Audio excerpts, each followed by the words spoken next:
Hello, kusoo dhawaada channelka sheeko iyo caano. Maanta waxaan akhrin doonaa buug la dhaho Thunderboy Jr. wiilkii onkudka Jr. Sheekadan waxaa qoray Sherman Alexie. Waxaa illustrationka ama sawirada sameeyey Yuya Morales. Hello, my name is Thunderboy.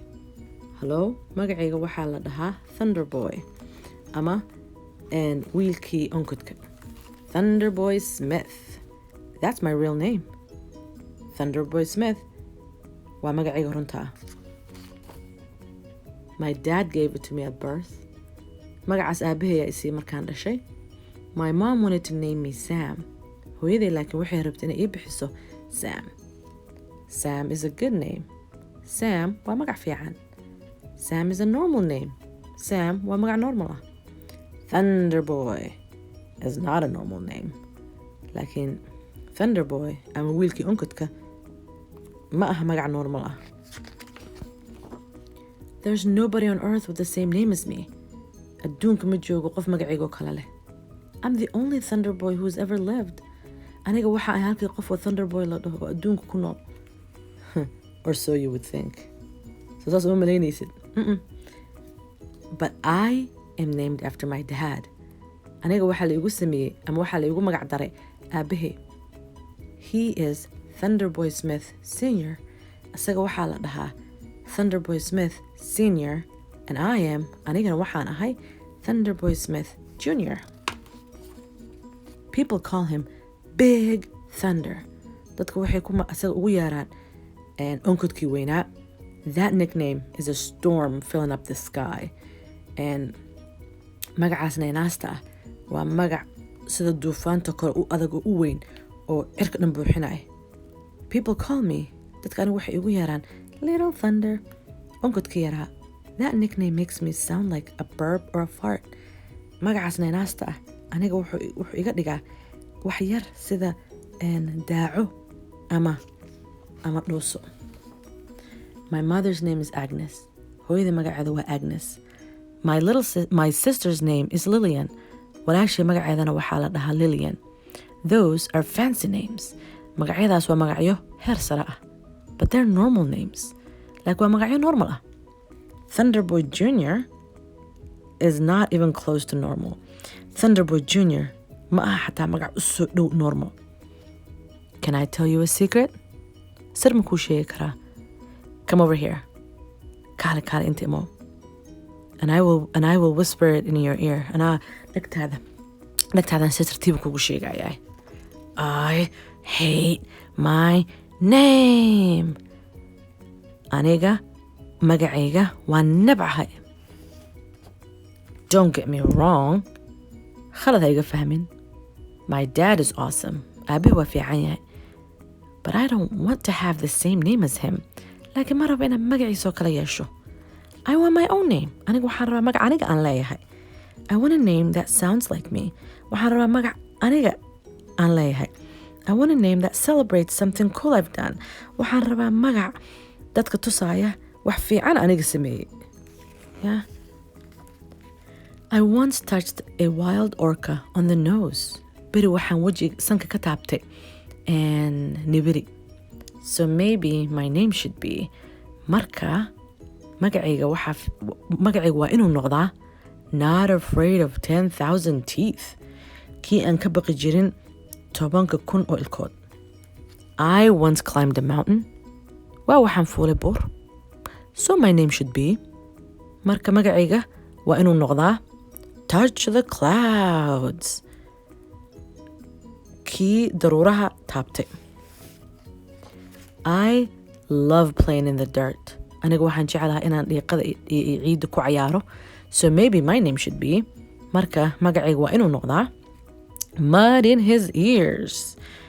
Kii dhagahiisa ku lahaa ciidda iyo wasakhda. I learned to ride a bike when I was 3. Waxaan bartay sida baaskiilka loo wado markaan 3 sano jiray. So maybe my name should be marka magacayga waa inuu noqdaa gravity's best friend. Kii saaxiibka la ahaa taraaraxa. I once dreamed the sun and moon were my mom and dad. beri waxaan ku riyooday qoraxda iyo dayaxa inay hooyaday aabahay ahaayeen. So my name should be, marka magacayga waa inuu noqdaa Starboy, wiilkii xidigta. I like to go to garage sales with my mom. Aniga waxaan jeclahay inaan hooyaday u raaco dadka markay garage sale-ka waxay isaga gadaayaan alaabtoodii duugga ahayna markay iska gadaayaan. So maybe my name should be marka magacayga waa inuu noqdaa Old toys are awesome. Toyska duugga ah oo aan cusbayn waa fiican yihiin. My dog likes to chase his tail. Eegaygu wuxuu jecel yahay inuu sayntiisa daba ordo. He likes to chase my tail. Eegaygu wuxuu also jecel yahay inuu daba ordo sayntayda. So maybe my name should be, marka magacaygu waa inuu noqdaa Can't run fast while laughing. Kii aan sida fiican u ordi karin markuu qoslayo. I love powwow dancing. Aniga waxaan jeclahay dancingka loo yaqaano powwow. I'm a grass dancer. Waxaan ahay kan ku dance gareeya cawska. So maybe my name should be, marka magacaygu waa inuu noqdaa Drums, drums and more drums. Gurbaan iyo gurbaano kale. I dream of traveling the world. Waxaan ku riyoodaa ama aan jeclahay inaan adduunka dhan aan ku travel garay ama aan socdaal ku tago. So maybe my name should be, marka magacaygu waa inuu noqdaa Full of wonder. Kii yaabka ka buuxay. I do not want my name. I do not want the name they gave me when I was born. Ma raba magacay siiyaan markaan dhashay. I don't want to be Little Thunder. Ma raba aniga inaan ahaado onkudkii yaraa. I don't want to be small. Ma raba inaan yaraado. I love my dad. Aabahay waan jeclahay, but I don't want to be exactly like him. Like asagoo kale inaan noqdo ma rabo. I love my dad. Aabahay waan jeclahay, but laakiin I want to be mostly myself. Waxaan rabaa aniga inaan is ahaado. I love my dad. Aabahay waan jeclahay, but laakiin I want my own name. Waxaan rabaa magac aniga aan leeyahay. What do I do? Maxaan sameeyaa? What do I say? Maxaan dhahaa? Son, I think it's time I gave you a new name. A name of your own. Wiilkaygo, waxaan u malaynayaa inay tahay waqtiga aan ku siin lahaa magac cusub. Magac adiga aad leedahay. My dad read my mind. Aabahay wuxuu akhriyay maskaxdayda. My dad read my heart. Aabahay wuxuu akhriyay wixii wadnahayga ku jiray. Son, my name will still be Thunder. Wiilkaygo, magacaygu weli wuxuu ahaanayaa Thunder, onkod. But your new name will be, laakiin magacaaga cusub wuxuu noqonayaa Lightning. Hilaac.